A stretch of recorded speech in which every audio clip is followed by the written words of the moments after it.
मंच पे उपस्थित हमारे भारत सरकार के श्रम एवं पेट्रोलियम राज्य मंत्री आदरणीय रामेश्वर तेली जी, मंच पे उपस्थित हमारे असम सरकार के श्रम मंत्री आदरणीय संजय किशन जी, मंच पे उपस्थित हमारे भारत सरकार में ESIC के मेंबर हमारे संजय सिंह जी, इस कार्यक्रम के सभापति और संयोजक हमारा छोटा भाई दादू जी, मंच पे उपस्थित असम प्रदेश में संगठन को एक नई मजबूती देने वाले हमारे छोटे भाई पंचानन डेका जी, मंच पे उपस्थित हमारे छोटे भाई जो संगठन में हमेशा आगे बढ़ के एक नई दिशा नई ऊर्जा प्रदान करने वाले हमारे धन कुमार डेका जी, हमारे सभी श्रमिक भाइयों बहनों,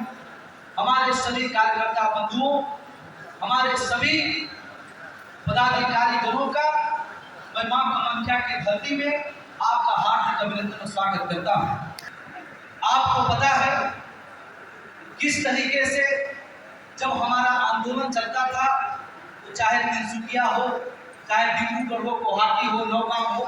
तमाम जगह से हमारे सभी साथी श्रमिक भाई ट्रेन में लटक करके जिस तरह से हो दिल्ली के संसद भवन में पहुंचने का काम करते थे।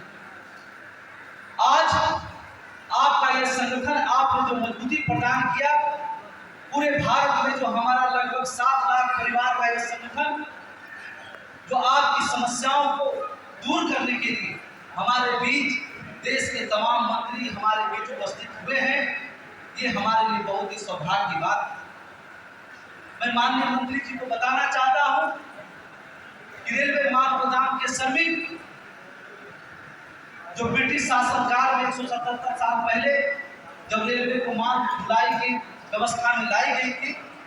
उस समय से लेकर के आज तक, चाहे वो कड़कड़ाती ठंड हो, चिलचिलाती धूप हो या मूसलाधार बारिश हो, सुबह का 4 बजे हो या रात के 12 बजे हो, हर समय अपने देश को आर्थिक रूप से मजबूती देने के लिए भारतीय रेल हमारे देश का, हम सभी का लाइफलाइन कहा जाता है। मैं आपको बताना चाहता हूं मंत्री जी कि देश का जो रेल लाइफलाइन है, हर साल जब बजट देश में हमारे रेल मंत्री जी पार्लियामेंट में प्रस्तुत करते हैं, तो ये उनको आप सभी को पता होगा कि रेलवे का जो मुख्य आमदनी का जरिया है, लगभग 1 रुपया में 70% की जो आमदनी होती है, आज 37 किलोमीटर से लेकर के जो पूरे देश में लाखों किलोमीटर में रेलवे जो बढ़ने का काम हुआ है, आज विश्व में दूसरा सबसे बड़ा रेलवे नेटवर्क अगर कोई है तो हमारा भारत का दूसरा सबसे बड़ा रेलवे नेटवर्क है। आज जो विश्व में सबसे बड़ा दूसरा रेलवे नेटवर्क भारतीय रेल बना है, अगर वो किसी का सबसे महत्वपूर्ण योगदान है तो हमारे रेलवे मार्ग गोदाम के सभी को इन बैठे हुए सभी को मैं धन्यवाद करना चाहता हूं हमारे भारत रत्न स्वर्गीय अटल बिहारी वाजपेयी जी का श्रद्धांजलि अर्पित करना चाहता हूं इस संगठन के माध्यम से, जब वो देश के प्रधानमंत्री थे और इस देश के श्रम मंत्री डॉक्टर साहेब सिंह वर्मा स्वर्गीय थे। पहली बार भारत सरकार की कैबिनेट की बैठक 28 अक्टूबर 2003 को रखी गई। उसमें भारत सरकार ने रेलवे मार्ग गोदाम के श्रमिकों जो संगठन ने मांग रखा, चाहे उनकी मेडिकल की सुविधा हो, इनके सही वेतनमान की सुविधा हो, इनके बच्चों की शिक्षा की व्यवस्था हो, इनके लिए रेलवे पास की सुविधा हो, तमाम जो कर्मचारी को सभी सुविधाएं मिलती है भारत सरकार में, वो सारी बातें उस बैठक में रखी गई थी। और हमारे संगठन के राष्ट्रीय महामंत्री जी ने सरकार के समक्ष प्रस्ताव रखे थे कि जो ब्रिटिश शासन काल से जो श्रम कानून बना हुआ है, उसमें रेलवे मार्ग गोदाम के श्रमिकों के लिए किसी प्रकार की जगह नहीं है। इसलिए मैं आपसे गुजारिश करता हूं कि श्रम कानूनों में संशोधन हो, इन रेलवे मार्ग गोदाम के श्रमिकों को उसमें जगह मिले ताकि उनके हक अधिकार का मार्ग प्रशस्त हो सके। सरकार ने उस बैठक में प्रस्ताव को पारित किया, लेकिन सदन में वो पारित नहीं हो सका, सरकार चली गई। 10 साल हमारा आंदोलन लोग का समय रहा। जब नरेंद्र मोदी जी की सरकार बनी, पुनः हम सभी लोगों ने भारत सरकार के साथ मीटिंग बैठक, चाहे वो श्रम मंत्रालय हो, रेल मंत्रालय हो, मैं अभिनंदन करना चाहता हूँ हमारे भारत सरकार के श्रम मंत्रालय और हमारे पूर्व श्रम मंत्री संतोष कुमार गंगवार जी का, जब 4 लेबर कोड बना, इन मजदूरों के लिए जो खूबसूरत सेफ्टी कोड बिल लाया गया, उस बिल में रेलवे माल गोदाम के श्रमिकों को स्थान मिला, इनको एक पहचान के रूप में प्राप्त। उसके बाद हमारी दूसरी त्रिपक्षीय बैठक 23 मार्च 2021 को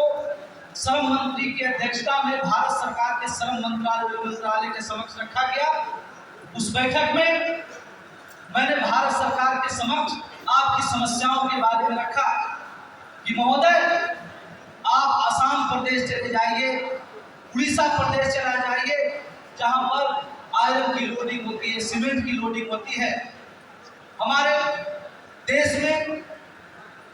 ऐसी कहावत है, हमारे बड़े बुजुर्ग माता पिता बताते हैं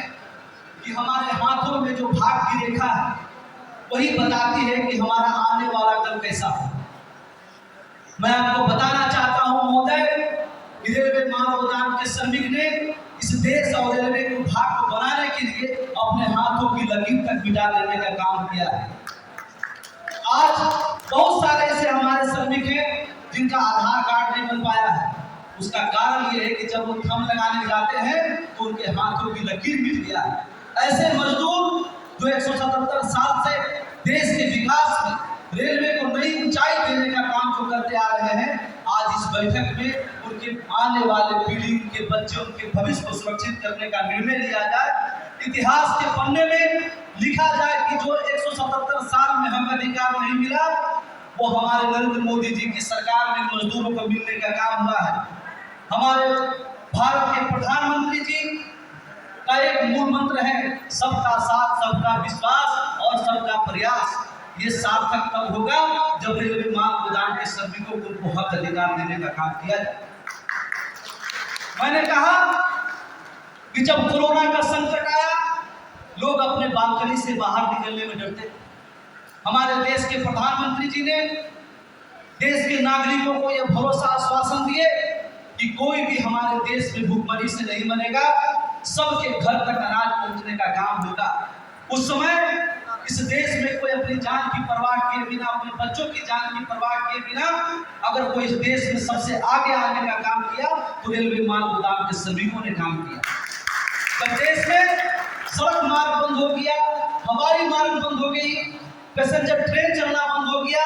हम आपने देखा ट्रेन में कि किस तरह से लोग दिल्ली से असम तक पैदल चल के आने का काम किए। उस परिस्थिति में भी हमारे लोग, हमारा माल गोदाम के श्रमिक कहीं 500 की संख्या में, कहीं 1000 की संख्या में, कहीं 2000 की संख्या में एकत्रित होकर पुलिस की डंडा खा करके थे। पुलिस की डंडा इसलिए खाए कि उनके पास उस समय पहचान नहीं था, ये माल गोदाम के श्रमिक। जब वो गेहूं, चावल, चीनी, तमाम खाद्यान्न सामग्री उतार करके देश के कोने कोने में पहुंचाने का जब वो काम कर रहे थे, उस भोजन की सामग्री खा करके डॉक्टर कोरोना के बीमार लोगों का इलाज कर रहे थे। वही भोजन खा करके हमारा प्रशासन देश को सुरक्षा प्रदान करने का काम कर रहे थे। उस समय अगर सबसे बड़ा कोरोना वीर के रूप में अगर कोई सामने आया तो रेलवे माल गोदाम के श्रमिक सामने। मैंने उस बैठक में मांग किया कि हमारा मजदूर जो दिन रात काम करता है, अगर एक आदमी का औसत उम्र 60 से 70 वर्ष है, जब वो दिन रात सीमेंट की बोरी उतारता है, उसके नाक में सीमेंट का गर्दा जाकर के उसके लंग्स में जम जाने का काम होता है, वो अपने जीवन का 10 साल कम उसका हो जाता है। ऐसे त्याग करने वाला हमारा रेलवे माल गोदाम के श्रमिकों को उसको मेडिकल की सुविधा प्राप्त हो, उसको समान काम समान वेतन का सुविधा प्राप्त हो। हमारी तरह काम करने वाला हमारा एफसीआई का मजदूर भाई जो एफसीआई के गोदाम में चावल, गेहूं, चीनी ट्रक से लोड अनलोड करने का काम करता है, वो एफसीआई का सामान भी माल गाड़ी से ही आता है। जब वो माल गाड़ी से आता है, उस रेक पॉइंट पर सबसे पहले माल गोदाम के श्रमिक लोड अनलोड करते हैं, और जब वो ट्रक पर लोड होकर के जब एफसीआई के गोदाम में पहुंचता है, तब उसके बाद एफसीआई के वर्कर उसको लोड अनलोड करने का काम करते हैं। एक तरफ उस मजदूर को 60 से 70 हजार एफसीआई के मजदूरों को तनख्वाह प्राप्त होता है, और एक तरफ हमारा मजदूर जो दिन रात खून पसीना बहा के इस देश का निर्माण में काम कर रहा है, कहीं उसको 1.5 रुपया, कहीं 1 रुपया, कहीं 80 पैसा प्राप्त होता है। इस व्यवस्था को दुरुस्त किया जाए, और जिस तरह एफसीआई के मजदूरों को वेतनमान प्राप्त होता है, उसी तरह माल गोदाम के श्रमिकों को भी वेतन प्राप्त हो, उसके घरों में भी वो खुशी और रोशनी प्राप्त होने का काम हो। मैं धन्यवाद देना चाहता हूँ हमारे श्रम मंत्री और श्रम मंत्रालय का, जिन्होंने हम जो 14 मांग रखे थे, उस 14 मांग को स्वीकृति प्रदान देने का काम किया। मैं अभिनंदन करना चाहता हूँ इस देश में भारत सरकार ने आपके संगठन भारतीय रेलवे माल गोदाम श्रमिक संघ को यह ऑथराइज किए कि पूरे देश में कितने रेलवे माल गोदाम के श्रमिक काम करते हैं, उसका डाटा इकट्ठा किया जाए, और भारतीय रेलवे माल गोदाम श्रमिक संघ के पदाधिकारी प्रत्येक रेलवे माल गोदाम में कैंप लगा करके मजदूरों का रिकॉर्ड तैयार करें और सरकार तक पहुंचाने का काम हो, ताकि उसके हक अधिकार उसके हाथों तक पहुंचने का काम। मैं धन्यवाद करना चाहता हूँ यहाँ उपस्थित हमारे सभी पदाधिकारी का, जिन्होंने फोन कटिंग हो, लगवा हो, भूखा जान हो, लीडो हो, तमाम जगह, चाहे हमारे पंचायत हो, हमारे दादुन हो, हमारे उत्तम नाथ हो, हमारे विमल बरुआ जी हो, चाहे हमारे हरजीत हो, या तमाम हमारे साथी, चाहे दीपक हो, सभी लोगों ने मिलकर करके पूरे देश में लगभग 80% जो हमारे 6 लाख श्रमिक हैं, उनका रजिस्टर तैयार करने का काम हुआ है। और हम लोग, हमारे बीच भारत सरकार के मंत्री और हमारे असम सरकार के मंत्री उपस्थित हैं। मैं इनसे मांग करना चाहता हूं कि आप जिस समय संगठन एक और द्विपक्षीय बैठक रेल मंत्रालय के समक्ष जो वेतनमान तय करने के लिए लेकर हम लोग प्रस्तुत करने का काम करेंगे, तो मैं आपको हाथ जोड़ के निवेदन करता हूं कि असम प्रदेश में लगभग 60,000 की संख्या में माल गोदाम के श्रमिक हैं। इन माल गोदाम के श्रमिकों का भविष्य सुरक्षित करने के लिए आप हमारा साथ दें, आप उस बैठक में उपस्थित हो, ताकि आपके माध्यम से इस मजदूरों को मजबूती प्रदान हो, और इनके हक अधिकार के लिए आप रेल मंत्रालय में अपनी आवाज को बुलंद करने का काम करेंगे, ताकि इन मजदूरों का भविष्य सुरक्षित होने का काम हो। मुझे पूरा भरोसा है, मैं लगभग हमारे श्रम राज्य मंत्री जी से 3 बार इनके मंत्रालय में बैठक कर चुका हूँ, और मैं जब मिला तो मुझे बिल्कुल नहीं लगा कि ये हमारे कैबिनेट, हमारे भारत सरकार के मंत्री हैं। इतना सुलभ, इतना मिलनसार, इतना जमीनी व्यक्ति आज पहली बार मैं असम प्रदेश के श्रम मंत्री संजय किशन जी से मिला, और जो इनका विचार, व्यवहार, लोगों से मिलने जुलने का जो इनका भाव बले मैंने देखा, अब आप बिल्कुल निसंदेह हो जाएंगे, जब राज्य सरकार से लेकर भारत सरकार आपके साथ है, तो किसी की ताकत नहीं है कि आपको सही हक अधिकार मिलने से कोई रोक सकता है। कल मैं डिब्रूगढ़ कार्यक्रम आया था, हमारे साथ हमारे मंत्री महोदय जी भी उपस्थित थे। उससे एक दिन पहले हमारी बैठक रेल मंत्रालय के अध्यक्ष आदरणीय बीके त्रिपाठी जी से हुई। मैं 2 महीना बाद भारत सरकार के रेल मंत्रालय में गया था। 2 महीना से महामंत्री जी का राष्ट्रव्यापी दौरा आप लोगों के बीच था। जब मैं वहां गया, जो बातें मैं 1998 से रेल मंत्री महोदय को, रेलवे बोर्ड के अध्यक्ष महोदय को जो बातें बता रहा था, जब मैं उनके साथ मिला तो उन्होंने मुझे बताया कि रेलवे माल गोदाम के श्रमिकों को भारतीय रेल से किस तरह जोड़ा जाए, उनको सही वेतनमान किस तरह से मिले, उसके लिए मैं पॉलिसी मेकिंग का काम कर रहा हूँ। मैं उनका भी अभिनंदन करना चाहता हूँ, मैं उनको धन्यवाद देना चाहता हूँ कि वो भी भारत सरकार के रेल मंत्रालय भी एक साथ होकर के आपके संगठन के साथ मिल करके आपके हक अधिकार को सुरक्षित करने का काम किए हैं। मैं भरोसा और विश्वास के साथ इस मंच पर आज कह सकता हूं कि जो 177 साल में नहीं हुआ, वो नरेंद्र मोदी जी की सरकार में आपको मिलने का काम होगा, आपका भविष्य सुरक्षित होने का काम होगा, और आपको सही न्याय मिलने का काम होगा। ये बहुत बड़ा शुभ संकेत हमारे बीच में है कि हमारे एक राज्य के असम प्रदेश के श्रम मंत्री और भारत सरकार के भी श्रम मंत्री आपकी समस्याओं को दूर करने के लिए आपके पास उपस्थित है। मैं इनका अभिनंदन करना चाहता हूं, पूरा संगठन की तरफ से धन्यवाद करना चाहता हूं, कोटि कोटि प्रणाम करना चाहता हूं, और इनको अभिनंदन करने के साथ मैं अपनी वाणी को विराम देना चाहता हूं। और आप लोग जो अलग अलग जगहों से इतना कष्ट कर करके, कोई सुबह चले होंगे, कहीं दूर से किस तरह से पहुंचे, कोई खाना नहीं खाया होगा। आपको इतना भरोसा, विश्वास और एकता के साथ, संगठन के साथ आप जो खड़े हैं, मैं आपको हाथ जोड़कर आपको नमन करना चाहता हूँ, अभिनंदन करना चाहता हूँ। बहुत बहुत धन्यवाद। जय भारत माता की जय। श्रमिक संघ जिंदाबाद जिंदाबाद जिंदाबाद। बहुत बहुत धन्यवाद।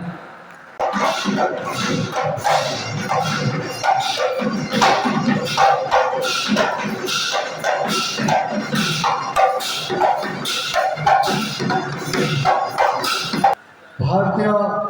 रेलवे माल गुदाम श्रमिक संघर संघार বিষয়ববীয়াসকল, প্ৰতিনিধিসকল আৰু আমাৰ তিনিচুকীয়া জিলাৰ সভাপতি সম্পাদকৰ লগতে অন্যান্য প্ৰতিনিধিবৰ্গ, মই এই সভাখন উদ্যোক্তাসকলে আমাৰ এই তিনিচুকীয়া জিলাত আয়োজন কৰাৰ বাবে প্ৰথমে তেওঁলোকক মই আন্তৰিকতাৰে ধন্যবাদ দিছোঁ। আজি কেইবাদিন আগতে এই সভাখনৰ বিষয়ে মই জানিব পাৰিছিলোঁ। জিলা সমিতিৰ বিষয়ববীয়াসকলে মোক অৱগত কৰিছিল আৰু মই তেখেতসকলক পৰামৰ্শ দিছিলোঁ আৰু আজি তেওঁলোকে অতি সুন্দৰভাৱে এই সভাখন ইয়াতে অনুষ্ঠিত কৰিছে আৰু বিভিন্ন জিলাৰ পৰা প্ৰতিনিধিসকল ইয়াত অংশগ্ৰহণ কৰিছে। মূলতঃ এই সংগঠনৰ উদ্দেশ্য হ'ল যে নিজৰ তেজক পানী কৰি পেলাই শ্ৰমৰ জৰিয়তে ভাৰতবৰ্ষ তথা অসমৰ অৰ্থনৈতিক ব্যৱস্থাটো শক্তিশালী কৰিবৰ কাৰণে যিসকল শ্ৰমিকে দিনে ৰাতিয়ে কাম কৰিছে আৰু তেখেতসকলৰ উপযুক্ত অধিকাৰ দিয়াবৰ কাৰণে এই সংগঠনৰ জন্ম হৈছে। इतिमध्य राष्ट्रीय समिति के प्रभारी माननीय कुमार जी ने आप लोगों को इसके बारे में विस्तार से अवगत किए हैं। तो मैं शुभेच्छा ज्ञापन करिছোঁ যে নিশ্চিতভাৱে শ্ৰমৰ জৰিয়তে আজি অসমখনক শক্তিশালী ৰূপ দিবৰ কাৰণে যিসকল শ্ৰমিক কাম কৰিছে আৰু তেওঁলোকৰ অধিকাৰ দিয়াবৰ কাৰণে আজি কেন্দ্ৰীয় মন্ত্ৰী হিচাপে ৰামেশ্বৰ তেলী ডাঙৰীয়া উপস্থিত আছে আৰু অসমৰ শ্ৰম মন্ত্ৰী হিচাপে মই নিজে উপস্থিত আছোঁ আৰু আমি দুইজনে সদায় এইটো চেষ্টা কৰিছোঁ যে যিসকল শ্ৰমিকৰ যি অধিকাৰ, যিসকল শ্ৰমৰ জৰিয়তে সেয়া চাহ বাগিচাৰে শ্ৰমিক হওক, সেয়া কোনোবা এগ্ৰিকালচাৰে শ্ৰমিক হওক বা সেয়া ৰেলৱে শ্ৰমিক হওক বা কোনোবা গুদামৰে শ্ৰমিক হওক, আমি যাতে তেওঁলোকক উপযুক্ত অধিকাৰখিনি আমি যাতে দিয়াব পাৰোঁ, সেয়া কেন্দ্ৰীয় চৰকাৰৰ তৰফৰ পৰাই হওক বা সেয়া ৰাজ্য চৰকাৰৰ তৰফৰ পৰাই হওক, সদায় শ্ৰমিকৰ লগত থাকি পেলাই এইখিনি কাম কৰিবৰ কাৰণে সদায় চেষ্টা কৰিছোঁ আৰু আগতো বিনম্ৰ কৰি যাম। ইতিমধ্যে আমাৰ অসমৰ এই সংগঠনটো জন্ম দিয়াৰ পাছত অনিশ্চিতভাৱে তেওঁলোকৰ যিখিনি অধিকাৰ এয়া হ'ল ৰেলৱে বিভাগৰ জৰিয়তে সমাধান কৰিব পৰা যাব আৰু ইতিমধ্যে এক দীঘলীয়া দাবী ৰেলমন্ত্ৰী তথা কেন্দ্ৰীয় চৰকাৰলৈ আমাৰ এই সংঘই প্ৰেৰণ কৰিছে আৰু আমি সম্পূৰ্ণভাৱে সমৰ্থন আগবঢ়াইছোঁ আৰু মোৰ পুৰা আশা আছে যে বৰ্তমান আপোনালোকৰ জৰিয়তে গঠিত কেন্দ্ৰীয় চৰকাৰ আৰু ৰাজ্য চৰকাৰে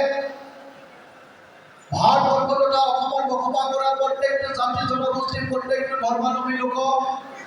সমানভাৱে আগুৱাই লৈ যাবৰ কাৰণে, তেওঁলোকৰ সম্পূৰ্ণ অধিকাৰ প্ৰদান কৰিবৰ কাৰণে সম্পূৰ্ণভাৱে আন্তৰিকতাৰে চৰকাৰখনে কাম কৰিছে। আজি দেশৰ প্ৰধানমন্ত্ৰী ডাঙৰীয়াই সবকা সাথ সবকা বিকাশৰ জৰিয়তে তেওঁ দিনে ৰাতিয়ে ভাৰতবৰ্ষখনক বিশ্বৰ ৰূপত শক্তিশালী ৰূপত প্ৰতিষ্ঠা কৰিবৰ কাৰণে যিদৰে কাম কৰিছে, ঠিক একেদৰে অসমৰ মুখ্যমন্ত্ৰী ডক্টৰ হেমন্ত বিশ্ব শৰ্মা ডাঙৰীয়া অসমত বসবাস কৰা প্ৰত্যেকটো জাতি জনগোষ্ঠী প্ৰত্যেকটো ধৰ্মাৱলম্বী লোকক সমানভাৱে আগুৱাই লৈ গৈ পেলাই ভাৰতবৰ্ষৰ বুকুত অসমখনক 5খন শক্তিশালী ৰাজ্যৰ ভিতৰত एक विशेष स्थान दियार कारण दिने रातिये काम करिছে और हेहे मैं आह्वान जनाब विचारिছো आज श्रমৰ জৰিয়তে যিসকলে অসমৰ অৰ্থনৈতিক দিশটো শক্তিশালী কৰিবৰ কাৰণে কাম কৰিছে তেখেতসকলে আন্তৰিকতাৰে কাম কৰক আপোনালোকৰ অধিকাৰ আপোনালোকে নিশ্চিতভাৱে পাব এই চৰকাৰৰ দিনত সেইটো আমি আপোনালোকক প্ৰতিশ্ৰুতি দিব বিচাৰিছো আৰু লগতে অসমখনক শক্তিশালী ৰূপত প্ৰতিষ্ঠা কৰিবৰ কাৰণে আমি যি প্ৰয়াস কৰিছো এই প্ৰয়াস আপোনালোকে সফলতা আনিব লাগিব আজি আমি অন্যান্য ৰাজ্যবিলাকলৈ গ'লে আমি দেখিছো যে এই ৰাজ্যবিলাকে কিদৰে তেওঁলোকৰ ৰাজ্যখনক শক্তিশালী কৰাৰ কাৰণে তেওঁলোকে সফলতা অৰ্জন কৰিছে ইতিমধ্যে মাননীয় মুখ্যমন্ত্ৰী ডক্টৰ হেমন্ত বিশ্ব শৰ্মা ডাঙৰীয়া আমি এটা টার্গেট লৈ পেলাই কাম আৰম্ভ কৰিছো যাতে 2026 চনৰ ভিতৰতে আমি অসমখনক ভাৰতবৰ্ষৰ মুখত শক্তিশালী ৰূপত প্ৰতিষ্ঠা কৰিবই লাগিব এই টাৰ্গেট লৈ পেলাই আমি কাম কৰিছো और जीवन कष्ट কৰিব লাগে আমি কৰিম কিন্তু ভাৰতবৰ্ষৰ মুখত অসমক আমি শক্তিশালী ৰূপত প্ৰতিষ্ঠা কৰিবে আমি ঠাটাক কৰিছো আৰু এই ক্ষেত্ৰত আটাইতকৈ যদি ডাঙৰ ভূমিকা আছে আপোনালোকৰ ভূমিকা আছে আৰু মোৰ দৃঢ় বিশ্বাস যে আপোনালোকে সেই স্থানত অসমখনক লৈ যাবৰ কাৰণে আপোনালোকে দিনে ৰাতি কাম কৰিব মই সদায় চেষ্টা কৰিছো যে মই শ্ৰম মন্ত্ৰী হ'ব পাৰো কিন্তু মই সদায় শ্ৰমিকৰ মাজত থাকি পেলাই তেওঁলোকৰ অন্তৰৰ দুখ বেদনাখিনি অন্তৰৰ হয়তো উপলব্ধি কৰি পেলাই আমি কাম কৰিবৰ কাৰণে বিচাৰিছো সকলো ক্ষেত্ৰতে ৰাজনীতিৰ দৰকাৰ নাই আমি কিছুমান ৰাজনীতিৰ পৰা ওলাইও আমি কিছুমান কাম কৰিব লাগিব আৰু মই এই হিচাপে কাম কৰিবৰ কাৰণে চেষ্টা কৰিছো আৰু আপোনালোকৰ আশীৰ্বাদ আপোনালোকৰ সাহসে আমাক প্ৰেৰণা দিছে আৰু যি প্ৰেৰণাৰ জৰিয়তে আমি এইবিলাক কাম কৰিবৰ কাৰণে চেষ্টা কৰি গৈছো মই সাহস পাইছো মাননীয় ৰামেশ্বৰ তেলী ডাঙৰীয়াৰ পৰা যে তেখেতে প্ৰত্যেকটো খোজত মোক সহায় কৰি আছে যাৰ কাৰণে আজি আমি প্ৰত্যেকটো কাম সফলভাৱে আগুৱাই লৈ যাবৰ কাৰণে আমি পদক্ষেপ গ্ৰহণ কৰিবৰ কাৰণে সক্ষম হৈছো গতিকে মই সমস্যা জ্ঞাপন কৰিছো আপোনালোকৰ যিসকল দায়িত্বত আছে তেখেতসকলে যাতে খুব সুন্দৰভাৱে সকলোকে লগত লৈ পেলাই কামবিলাক কৰিবৰ কাৰণে প্ৰয়াস কৰক কোনোৱে যাতে বঞ্চিত হ'বলগীয়া নহয় তাৰ কাৰণে আপোনালোকে চকু ৰাখিব আৰু তাৰ লগতে আৰু এটা কথা কৈছোঁ যে আপোনালোকৰ এই সংঘটো বদনাম আনিবৰ কাৰণে আপোনালোকৰ এই সংঘক ক'ৰবাত বিপদত পেলাবৰ কাৰণে কিছুমান চক্ৰ ইতিমধ্যে কাম আৰম্ভ কৰিছে বুলি পেলাই আমি গম পাইছোঁ তো গতিকে সেই সকলোকে আপোনালোকে চিনাক্ত কৰিব যে আপোনালোকৰ সংঘক কোনো কাৰণতে যাতে বদনামৰ সমভাগী হ'বলগীয়া নহয় কাৰোবাৰ ভুলৰ কাৰণে বা কোনোবা চক্ৰমেই কাৰণে তো গতিকে তেওঁলোককো আপোনালোকে চিনাক্ত কৰিব আৰু এই সংগঠনটো শক্তিশালী হিচাপে নিকা ভাৱমূৰ্তিৰে যাতে আপোনালোকে আগুৱাই লৈ যাব পাৰে তেনে ক্ষেত্ৰত মই সদায় আপোনালোকৰ লগত আছোঁ এই কথা মই আপোনালোকক জনাব বিচাৰিছোঁ আৰু যিহেতু তেজক পানী কৰি পেলাই যিসকল শ্ৰমিকে কাম কৰিব তেওঁলোকৰ অন্তৰ সদায় খোলা তেওঁলোকৰ অন্তৰখিনি সদায় সঁচা তো গতিকে তেওঁলোকে সঁচা অৰ্থতে কাম কৰিব মোৰ পূৰা বিশ্বাস আছে আৰু আমাৰ কেন্দ্ৰীয় মন্ত্ৰী ৰামেশ্বৰ তেলী ডাঙৰীয়া মই নিজেই আপোনালোকৰ লগত প্ৰত্যেকটো মুহূৰ্তত আমি আছোঁ আৰু কেন্দ্ৰীয় চৰকাৰৰ পৰাও যিখিনি দাবী আপোনালোকৰ আছে এই পূৰণৰ ক্ষেত্ৰত কেতিয়াবা যদি তেলী ডাঙৰীয়া মই দিল্লীলৈ গৈ পেলাই আমি যদি কেন্দ্ৰীয় মন্ত্ৰী হওক বা কাৰোবাৰ হওক বিভাগীয় কৰ্তৃপক্ষৰ লগত হওক যদি কিবা আলোচনা বিলোচনা কৰিব লাগে তেতিয়াহ'লে মই লগত গৈ পেলাই এই কথাখিনি কৰাৰ ক্ষেত্ৰতো আমি সম্পূৰ্ণ সহযোগিতা কৰিম এই কথাখিনি মই আপোনালোকক জনাব বিচাৰিম আৰু তাৰ লগতে আমাৰ ইয়াত যিখিনি সৰু সুৰা সমস্যা আছে এই সমস্যাখিনিৰ কাৰণে কেতিয়াবা নিয়াৰৰ লগত কিবা কথা পাতিবলগীয়া আছে কেতিয়াবা অন্যান্য কাৰোবাৰ বিভাগৰ লগত কথা পাতিবলগীয়া আছে এই ক্ষেত্ৰতো মই আপোনালোকৰ লগত সদায় আছোঁ যিকোনো তেনেকৈ ধৰণৰ সমস্যা থাকিলে আপোনালোকে মোক অৱগত কৰিব এই কথাখিনি সমাধান কৰাৰ ক্ষেত্ৰত সম্পূৰ্ণভাৱে মই আপোনালোকক সহায় সহযোগিতা আগবঢ়াই যাম গতিকে মই পুনৰবাৰ সকলোকে অশেষ ধন্যবাদ দিছোঁ আৰু বিশেষভাৱে দিল্লীৰ পৰা আহি পেলাই আমাৰ প্ৰভাৰী কুমাৰ ডাঙৰীয়াই আমাক যি উৎসাহিত কৰিলে আৰু আগন্তুক দিনটো তেখেতক মই শুভেচ্ছা জ্ঞাপন কৰিছোঁ যাতে এই সংগঠনটোক আৰু অধিক শক্তিশালী ৰূপত আগুৱাই লৈ যাবৰ কাৰণে আমি যাতে সকলোৱে এটা পৰিবাৰৰ দৰে যাতে আমি আগবাঢ়িব পাৰোঁ তাকেই কামনা কৰি পেলাই এই ভাৰতীয় বাল গোদাম সংঘৰ প্ৰত্যেকজন সদস্যৰে উজ্জ্বল ভৱিষ্যত কামনা কৰি পেলাই মোৰ ক'বলগীয়াখিনি সমাপ্ত কৰিছোঁ ধন্যবাদ নমস্কাৰ ধন্যবাদ